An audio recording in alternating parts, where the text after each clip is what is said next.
100 గ్రాముల దానిమ్మ గింజల్లో తినే పదార్థాన్ని తూకం వేయాలి. ఇప్పుడు కూడా తొక్కలను ఇవన్నీ తీసేసేయాలి. 100 గ్రాముల దానిమ్మ గింజలను తీసుకుని అందులో పోషకాలు తీసుకుంటే 78% నీరే ఉంటుందండి. అందులో శక్తి 100 గ్రాముల గింజల్లో 65 క్యాలరీలు శక్తి ఉంటుంది. పెద్ద ఎక్కువ శక్తి కాదు ఇది. కాబట్టి ఇది ఎవరికైనా ఇది మంచిదే.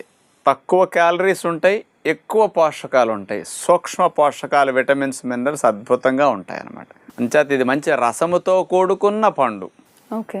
కాబట్టి అందరికీ అనుకూలంగా ఉండే చక్కటి పండే దానిమ్మ పండు. మరి డాక్టర్ గారు, అమ్మా, చాలా మంది చెప్తూ ఉంటారు దానిమ్మ జ్యూస్ క్యాన్సర్ కణాలను చంపుతుంది, క్యాన్సర్ కి బాగా ఉపయోగపడుతుంది అని. అది ఎంతవరకు నిజమండి? వాస్తవంగా దానిమ్మ రసం త్రాగటం క్యాన్సర్ పేషెంట్కి చాలా మంచిదని అందరూ చేస్తుంటారు. చాలామంది విన్నది కరెక్టేనమ్మా. ఇది అమెరికన్ సైంటిస్టులు కూడా పరిశోధన చేశారు దీని మీద. ముఖ్యంగా